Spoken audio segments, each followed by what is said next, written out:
రాలేదు, కాసేపు దూరం లలిత ఎందుకు వచ్చింది? ఈ మధ్యలో ఏమి జరుగుతుంది? ఏ రసాయన క్రియ జరుగుతుంది? దీని కారకులు ఎవరు? ఎక్కడి నుంచి మనకి అందివ్వబడినది అనేది మనం ఆలోచించాలి, బాగా తెలుసుకోండి. అది అందించే వాళ్ళు ఎవరంటే ఆ పైన ఉండేటువంటి భగవత్ తత్వము అని ఒకటి ఉంటుంది. భగవంతుడు అక్కడి నుంచి మనకు అందిస్తే ఆలోచనలు వస్తాయి, ఇలా వచ్చి ఆలోచనలన్నీ వెళ్ళిపోతాయి. మేము కారులో వచ్చేటప్పుడు గురుగారు మంచి విషయం చెప్పారు. ఇవన్నిటికీ కారకులు దేవతలు ఉంటారు కొంతమంది అని చెప్పారు. ఇంకొక 6 నెలలు నేను ఒక సంక్షిప్తంగా అన్నీ రాసిస్తాను. మనలో ఉండేటువంటి ప్రతి ఒక్క ప్రజ్ఞకు ఒక దేవుడు ఉన్నాడు. ఈరోజు నేను వాక్కు మాట్లాడుతున్నా అంటే ఇక్కడ స్వరపేటికల నుంచి ఒక దేవుడు పలుకుతే పలుకుతాం, లేదే రాదు. మనం ప్రేయర్లో చేస్తాం, షన్నో మిత్ర శం వరుణ, దానిలో అందరూ మిత్రుడు, వరుణుడు, అర్యముడు అందరిని అడుగుతాం, ఇంద్రుడు, వాళ్ళందరూ ఉంటేనే మనం అస్తిత్వం. ఈరోజు కూర్చోవాలంటే వాళ్ళే కారణం, ఈ చేయలేలా లేయాలంటే కారణం వాళ్ళే, మీరు నాకు దృష్టికి పడుతున్నారంటే వాళ్ళే కారణం, వింటున్నానంటే వాళ్ళే కారణం. సో ఇలా ఎంతో మంది దేవతలు, వాళ్ళనే మనం ముక్కోటి దేవతలు అంటాం. ముక్కోటి దేవతలు ఒక్కటైనారు చక్కటి అని ఒక పాట ఉంది తెలుగులో, నాకు పూర్తి రాదు పాట, బాగా విన్నాను అది. అంటే ముక్కోటి దేవతలు ఒక్కటైనారు. ఎక్కడైనారు? ఒకరు మీ రూపంలో. అంటే మనం ఆ ముక్కోటి దేవతలను బాహ్య ప్రపంచంలో ఎక్కడ ఉన్నారని ఎదుర్కొంటున్నాం, ఎక్కడా లేరు. ముక్కోటి దేవతలు ఒక్కటిగా అయ్యి ఆ ఒక్కటి నీలో ఆత్మతత్వంగా వచ్చేస్తుంది. అది అందుకే ఇతని జీవాత్మ అంటే అతన్ని పరమాత్మ అని అంటాం. దాన్ని ఒక గుర్తుగా పెడతారు. మామూలుగా ఒక చుక్క పెట్టి చుట్టూ ఒక సర్కిల్ వేస్తారు. ఒక చుక్క పెట్టి చుట్టూ సర్కిల్ వేస్తారంటే ఆ చుక్క చిన్నది వచ్చి జీవాత్మ. నువ్వైతే పరమాత్ముడు ఒక పరిధిగా ఉంటాడు, ఒక బిందు నుంచి పరిధి, అది జరిగేది.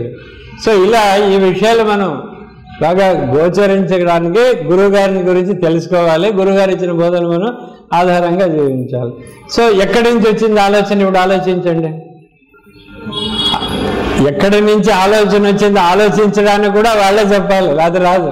ఎంత ఆలోచించింది రాదు కదా. మీరు అబ్బాయి పరీక్ష తర్వాత వచ్చినప్పుడు అడగండి, ఏరా అన్నీ రాసావంటే, అమ్మ అన్నీ రాశాను, ఒక ప్రశ్న ఆన్సర్ రాలేదంటే. ఎందుకు రండి? నేను బాగా చదివినానమ్మా, అక్కడ హాల్లో ఎందుకో జ్ఞాపకం రాలేదు. వాడు హాల్లో తల గోక్కుంటూ ఉంటాడు, ఎంత గోకినా రాదు ఆన్సర్ వాడికి. బయటకు వచ్చిన అయ్యో ఇది కదా నేను తప్పు రాసి వచ్చాను అంటాడు. వాడు ఎందుకు తెలిసి తప్పు ఎందుకు రాశాడు, తెలిసి ఎందుకు అక్కడ జ్ఞాపకం రాలేదు, ఎందుకు ఇలా అవుతున్నాయంటే ఆ పైనుంచి ఉండే తత్వాన్ని నుంచి ఎంత దాకా మనకు ధార వస్తూ ఉంటుందో ఎనర్జీ అని అంటే అంత దాకా మనకు ఆలోచనలు వస్తాయి, అంత లేకపోతే ఆలోచనలు. ఇంకొక ఉదాహరణ, చాలా అత్యద్భుతమైనటువంటి ఒక ఉదాహరణ మన మహాభారతంలో జరిగినటువంటిది. మీ అందరికీ తెలుసు, కర్ణుడు ఆయన దాన శూర వీర కర్ణుడు, ఆయన సామాన్యుడు కాదు. అలాగే అర్జునుడు, ఇద్దరు విల్లు విద్యలో చాలా గొప్పటి వారు. ఇద్దరు ఎవరు గొప్పవారండి? ఇద్దరు గొప్పవారు. ఇద్దరులో ఇంకా మనకు కొద్ది గొప్ప చెప్పాలంటే కర్ణుడే గొప్పవాడు, తెలుసా? కర్ణుడు అన్ని రకాలుగా గొప్పవాడు. ఇతనికి దాన వీర శూర కర్ణ ఈయనకి ఉంటుంది, అర్జునుడికి ఏమన్నా ఉండదు. చాలా వీరుడు అర్జునుడు, అంతే ఉంటుంది. ఒకే గురువు దగ్గర విద్యలు నేర్చుకున్నారు, ఒకే గురువు మంత్రాలు చెప్పించారు, ఒకే గురువులు విద్య అంతా సంపూర్ణంగా ఏమంటే ఆపోసన పట్టి ఇచ్చారు వీళ్ళందరికీ.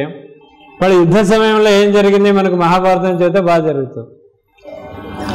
ఆయనకు ఒక అస్త్రాన్ని తీస్తే, అస్త్రం అంటే మనకు సినిమాల్లో చూపించేలాగా ఒక ఇనుపుతో చేసిన కడ్డీ లేదా దానిలో ఆటంబం పెట్టి కొట్టడం అవన్నీ ఏముండవు. అది అస్త్రం అంటే మంత్రం. ఒకటి ఇలా మంత్రంతో ఇలా మంత్రంతో ఛేదిస్తారు వాళ్ళు. సో అలా ఆ మంత్రాన్ని అలా అనుకున్నప్పుడు ఆయనకు కరుణుని జ్ఞాపకం వచ్చిందా లేదా? చాలా. అర్జునునికి ఏ అస్త్రం అనుకుంటే ఆ అస్త్రం వచ్చేసేది, మంత్రము స్ఫురించేది. దానికి పదం ఏమంటే కరెక్ట్ పదము స్ఫురించడము అంటారు. ఆ స్ఫురణ శక్తి, స్ఫురణని ఇచ్చేవారు ఎవరు తెలుసా? భగవంతుడు. సో అలా కర్ణుడు ఏంటంటే ప్రతి ఒక్క అస్త్రం తీసుకున్నప్పుడు ఆ మంత్రం జ్ఞాపకం రాదు. అర్జునుడికి ఏది తీసుకున్నా జ్ఞాపకం వస్తుంది. అంటే దైవ సహాయం ఎవరికి ఉంది? అర్జునుడికి. ఎందుకంటే అతను కృష్ణుడు కావాలన్నాడు. కర్ణుడు వాడు దుర్యోధనుడు ఏం చెప్పాడంటే నీ 18 అక్షోణిల సైన్యం కావాలన్నాడు. 18 లక్షల మంది ఉంటే చాలా బాగా కదా, యుద్ధం బాగా చేయొచ్చు. ఆ కృష్ణుడు కూడా ఏం చేస్తాడు, గొల్లవాడని అనుకున్నాడు. వాడు సాక్షాత్ పరమాత్ముడు అతని వైపు వెళ్ళిపోయాడు. కాబట్టి ఆ దైవ సహాయం ఆయనకు జరిగింది. పైన కూడా కపి మహారాజు ఆంజనేయుడు కూర్చున్నాడు, ఆయన అన్నీ చేయగలడు, ఆయన చేయింది ఏమీ లేదు, ఆయన కూడా పెద్ద గురువుగా. సో అలా అర్జునుడు గెలిచాడు, కర్ణుడు ఓడిపోయాడు యుద్ధంలో. కారణం ఏం తెలుసా? స్ఫురణ శక్తి, స్ఫురించడం. ఆ సమయానికి ఏది ఎక్కడ ఎప్పుడు జ్ఞాపకం రావాలో అది రావాలి. ఇప్పుడు ఇక్కడ కూర్చున్నాను, ఈ కేంద్రం పేరే జ్ఞాపకం రాలేదనుకోండి, నాకు ఏదో ఊరు పేరు చెప్తాను, అందరూ నవ్వుతుంటారు. మీరు ఈయన వినుకొండకు వచ్చేసి కాకాని అంటాడు, లేకపోతే విజయవాడ అంటాడు, మరిపూడి అంటాడు, ఏమైనా అని నవ్వుతుంటారు. మీరంతా అంతా వెళ్ళిన తర్వాత అయ్యో ఇది వినుకొండ కదా అని అన్నా అనుకోండి, మీరు అందరూ నవ్వుతారు. సో ఎప్పుడు ఎక్కడ ఎలా ఏది రావాలో అది రావాలి స్ఫురణకు. అది రాకపోతే ఇప్పుడు పక్కింటికి వెళ్ళిపోయి ఏమే బాగున్నామంటే చంప కొడతారు. ఇంకా స్ఫురణకు రాలేదండి అంటే దాన్నే కదా మతి స్థిమితం అంటారు. మతి స్థిమితం చేయడం ఇలా జరుగుతాయి. సో మనకు స్థిమితంగా స్థితంగా బాగా అన్నీ ఉండాలంటే స్ఫురణ ఎప్పుడు ఎక్కడ ఎలా ఎవరి ద్వారా జరుగుతుంది. అదే భగవతత్వం. అంటే మనం అంతా ఎక్కడి నుంచి వచ్చినాడు? ఇప్పుడు ఆ భగవంతుని నుంచి వచ్చినాడు. సో ఇంత ఏమంటారు, ప్రయాణం ఇంత ఉంటుంది. మనం ఇక్కడ ఈరోజు అందరూ హాయిగా ఇంత కూర్చున్నామంటే ఇది కాదు మన ప్రయాణం. మనం ప్రయాణం ఎప్పుడో మొదలు పెట్టాం. సరే అయిపోయింది భగవద్గీత అంటే ఇదే జన్మన వినుకొండలో పుట్టి మనం వెళ్ళిపోతే అయిపోయిందా? కాదు. ఇలాంటివి 84 లక్షల జన్మలు తీసుకున్నాం. 84 లక్షల జన్మలు తీసుకుని మనం వచ్చి ఉంటాం. అందుకే చెప్తారు జంతువునాం నరజన్మ దుర్లభం అని. ఎంతో కష్టపడి దొరికేదే నరజన్మ. బట్ వచ్చిన తర్వాత ఏంటంటే రాకముందు మనకు అంత స్కీమ్ తెలుసు, రాకముందు బాగా తెలుసు స్కీమ్ మనకి, ఎందుకు వచ్చామో అందరికీ తెలుసు. బట్ వచ్చిన తర్వాత అన్నీ మర్చిపోతాం. దానికి కూడా ఒక చిన్న ఉదాహరణ ఉంటుంది. చిన్నవాడు పుట్టినప్పుడు బాగా ఆడుతుంటే మనం ఏం చేస్తాం అంటే గడ్డం పట్టుకుని ఇలా చిచి అనేది గంటలు ఇలా అల్లాడి చెప్పి గిలిగించాను ఏమంటారు కదా, ఇలా ఆడిచి శబ్దాలు చేసి వాడిని బయటికి లాగేస్తాం. అంటే ఆ తత్వం లోపల ఏముందో దాన్ని బయటికి లాగేస్తాం. లాగేసి పంచభూత నిర్మాణమైనటువంటి ప్రపంచాల్లో వాడిని తోసేస్తాం. వాడు మర్చిపోతాడు, ఎందుకు వచ్చాడో మర్చిపోయాడు. ఇప్పుడు కొంతమంది మగవాళ్ళకి చెప్పండి, ఏమండి సాయంకాలం వచ్చేటప్పుడు 1 కేజీ కాఫీ పొడి పట్టుకోరండి అని చెప్పండి. వాడు ఇంటికి వచ్చినప్పుడు జ్ఞాపకం వస్తుంది, అయ్యో అనుకుంటాడు. ఎందుకంటే ప్రపంచాలు పడిపోయాడు. ఆయన 4 కొవ్వలు చెప్పుకొని ఏదో కారణాలు టీ కొట్టేసి ఇంటికి వచ్చేస్తారు. ఏమంటే కాఫీ పొడి చెప్పాను కదండి, అయ్యో మర్చిపోయానే అంటారు. అంటే ఎందుకంటే లోకాల్లో పడిపోయారు. పంచభూత నిర్మాణమైనటువంటి ప్రపంచంలో ఎప్పుడు పడిపోతామో అది రంగుమయ ప్రపంచం బయట, దానిలో పడిపోతే అంతరికంగా ఉండే ప్రపంచాన్ని మర్చిపోతాం. అలాగే ప్రతి ఒక్క వ్యక్తి కూడా మనం ఈ ప్రపంచానికి ఒక మానవ ఆకృతి తీసుకొని వచ్చిన తర్వాత మనం ఎందుకు వచ్చామో మర్చిపోతాం. సో ఎక్కడి నుంచి వచ్చామనే ప్రశ్న తెలుసుకోవాలి అందరికీ. అంటే ఇది పర్మనెంటా? ఒకసారి ఆలోచించండి, ఇది పర్మనెంటా? కాదు కదా, ఇది పర్మనెంట్ కాదు ఇది. అలాగే ఏదైనా ఆలోచిస్తాడు ఆధ్యాత్మిక అంటే అదే, తర్వాత చూద్దాం కాసేపు. సో మనం ఎక్కడి నుంచి వచ్చాము అంటే ఆరిజన్ అందరూ ఒకటే. మనం అందరూ ఎవరి పుత్రులు? దైవపుత్రులు. అందుకే దైవపుత్రులారా అంటారు. ఎందుకు దైవపుత్రులు అంటే అందరూ ఆణిపుత్రులే. మనం అయితే మాస్టర్ చిల్డ్రన్ అంటాం. మాస్టర్ చిల్డ్రన్ అంటే ఏమంటే మాస్టర్ గారు, మాస్టర్ అంటే ఈశ్వరుడు. మనం అంతా ఈశ్వర సంతతే, అక్కడి నుంచి వచ్చిన వాళ్ళే. అందరికీ తల్లిదండ్రులు ఒకటే. అందుకే ఏమంటాం మనం ఆది దంపతులను ఎవరంటాము? ఈశ్వరుని పార్వతుని ఆది దంపతులు. అంటే మీ నాన్న అమ్మ ఎవరంటే ఏం చెప్పాలి? ఈ జన్మలో ఇప్పుడు ఇక్కడ వీళ్ళు నా తల్లిదండ్రి అని చెప్పేది కరెక్ట్. సాక్షాత్ ఎవరు తల్లిదండ్రులు అంటే వాళ్ళే, అక్కడి నుంచి వచ్చిన వాళ్ళే. సో మనం ఇప్పుడు ఆన్సర్ మొట్టమొదటికి ఎక్కడి నుంచి వచ్చామంటే అక్కడి నుంచి వచ్చాం. అది ప్రతినిత్యము జ్ఞాపకం ఉండాలి. ప్రతినిత్యం జ్ఞాపకం చేసుకోండి అని చెప్పేటువంటి వాడే ఆచార్యుడు. ఇంకా సద్గురు ఎప్పుడు చెప్తారు, ఎక్కడి నుంచి వచ్చారో జ్ఞాపకం పెట్టుకోండి. నేను ఇక్కడ వచ్చాను అనుకోండి, నేను అతను వచ్చాం, బాగుంది ఇక్కడ వినకుండా, చాలా చక్కగా ఉంది, మంచి భోజనాలు పెట్టారు. ఆవిడ నిన్న భోజనాలు ఇన్ని పెట్టేశారు, 1 వారం తినొచ్చి ఆవిడ పెట్టిండు, మేము 1 పూట పెట్టారు. ఆనందంగా ఉంది, బాగుంది అని చెప్పి నేను ప్రమోద్కు, ఒరే ప్రమోద్ వాళ్ళ ఇంట్లో ఉండిపోదాం రా అంటే వారం తర్వాత ఎలా ఉంటుంది మనకు తెలుసు కదా.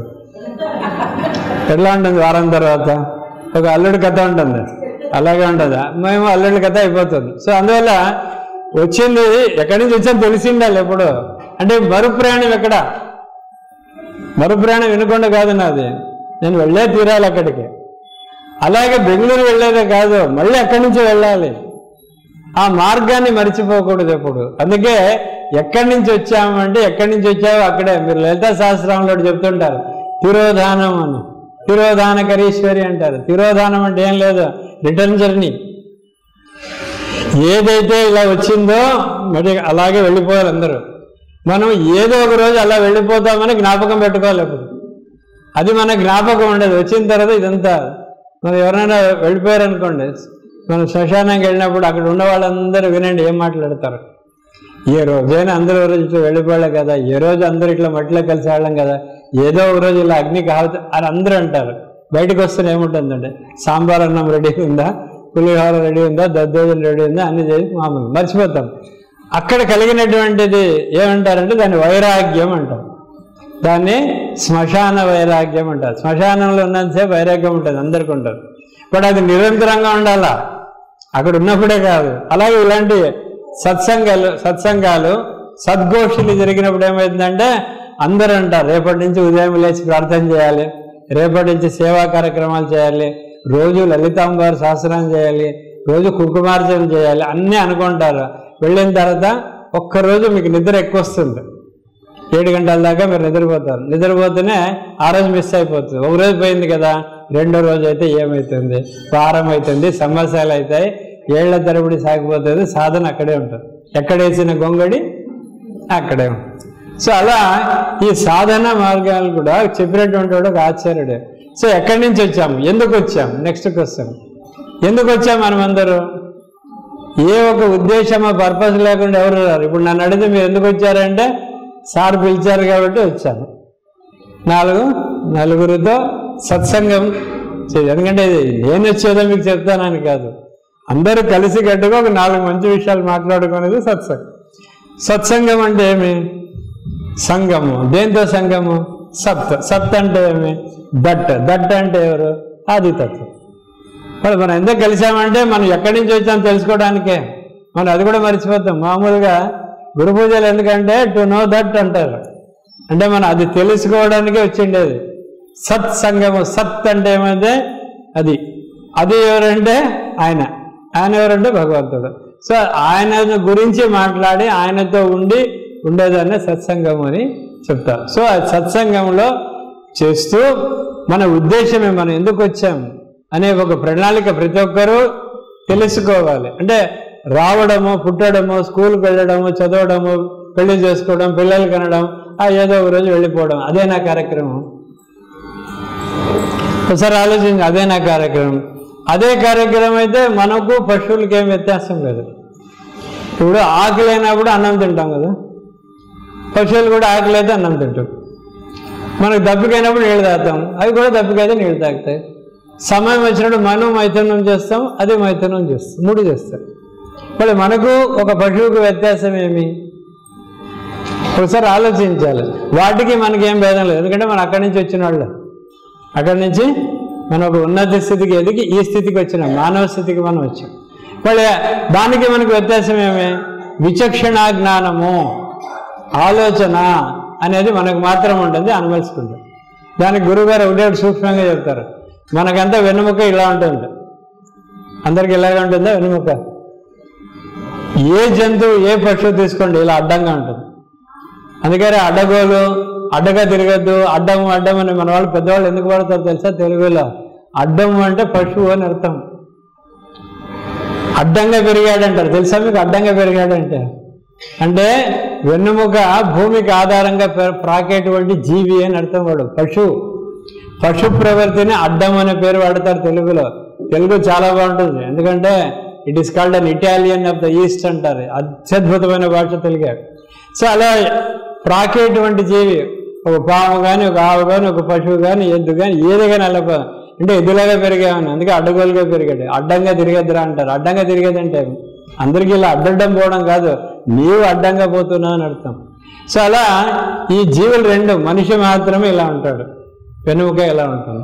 ఈ ప్రజ్ఞ మనకు ఇలా ఊర్ధ్వగతికి వెళ్ళేటువంటి ప్రజ్ఞకు ఆధారంగా మనలో 7 చక్రాలు ఇచ్చి మూలాధారం నుంచి సహస్రాలకు వెళ్ళే మార్గం మనకిచ్చారు, కానీ వాటికి లేదు. మళ్ళీ ఆ విచక్షణ జ్ఞానాన్ని వాడి మనం ఎందుకు వచ్చాము, ఇక్కడ ఏం చేయాలి అని ఒక ప్రశ్న వస్తే మన పరహితం అనేటువంటి తెలుస్తుంది. అంటే మనము మన కోసమే జీవించకూడదు, ఇతరుల కోసం కూడా జీవించాలి అనే ఒక వస్తుంది.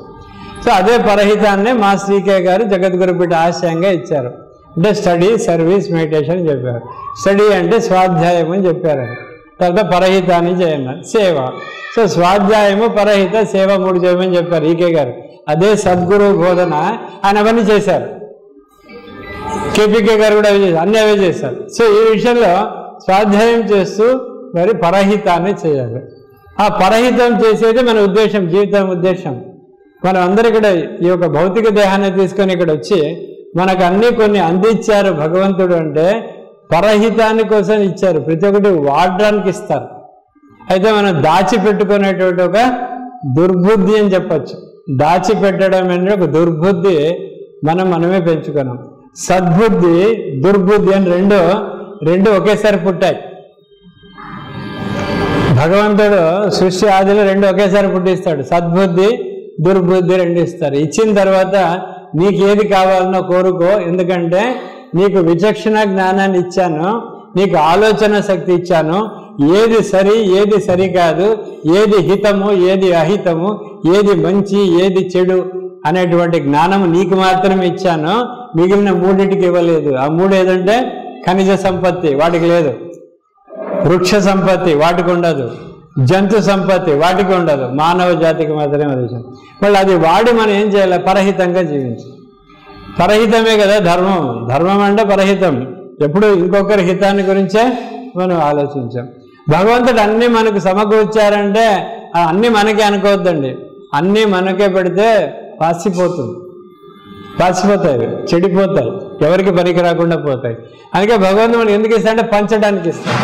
ఆ పంచడము మాస్టర్ ఈకేటువంటి వారు, కేపీకేంటి వారు ప్రత్యక్షంగా అన్నీ చేశారు. వాళ్ళ జీవితంతో అలే చేశారు, చేసి చూపించారు. మనం పరహితాన్ని కొద్దిగా చేయాలి. ఇప్పుడు ఏదో ఒక సేవ చేయాలి. ఉదయం లేచినప్పుడు సాయంకాలం లోపల నేను ఈరోజు ఇంకొకరికి ఏదైనా ఉపయోగపడినాను, నేను ఏది ఉపయోగపడలేదు అంటే జీవితం వ్యర్థమే కదా. పరహితాన్ని మనం చేయలే కదా. కొంతమంది చెప్తూ ఉంటారు, అంటే నేను ఒకసారి ఇష్టాగోష్ఠి కార్యక్రమంలో మనం మైసూర్లో ప్రశ్న చేశారు. సార్ నేను ఉదయం లేచి స్నానాలన్నీ చేసుకొని నేను పూజలు చేసుకొని ఆఫీసుకి పోయి సంపాదించి భార్య పిల్లల్ని పోషిస్తున్నారు సార్ అని చెప్పాడు. అంటే అది పరహితం కదా అన్నాడు. చెప్పానండి, నీ భార్య పరాన్ని వాడతావా అన్నాడు. లేదు సార్, నా భార్య సార్ అన్నాడు. అంటే ఇప్పుడు పర్ర అంటే అందరికి సంబంధించి కదా, నువ్వు పర్ర అంటే అట్లా అంటావా భార్య? లేదు సార్, మై వైఫ్ అన్నాడు. అంటే నీకు అక్కడ మై అంటున్నావు కదా, తెలుసుకో. సో భార్యాభర్తలను పోషించాడు, పిల్లల్ని పోషించడము, వాళ్ళని చూసుకోవడము, వారి బాగోగు చూస్తే పరహితం కాదు, అది నీ కర్తవ్యం. ఎందుకు కర్తవ్యము? కోరి చేసుకున్నావు కాబట్టి నువ్వు అన్ని చేసే తీరులే. సో అదంతా ధర్మబద్ధంగా నీకు అది కర్తవ్యంగా నిర్వహిస్తావు. సో కర్తవ్యం మోకుడై నువ్వు కర్తవ్యం చేసేది వేరే, అలాగే పరహితం అంటే వేరే. పరువులు అంటే నీ వారు కాకుండా చేసేది పరహితం. మళ్ళీ పరహితం ప్రతి ఒక్క వ్యక్తి ఏం చేస్తున్నాం? మనకు మాస్టర్ గారు కానీ ఒక దైవం కానీ మనకి ఏమి ఇవ్వలేదా?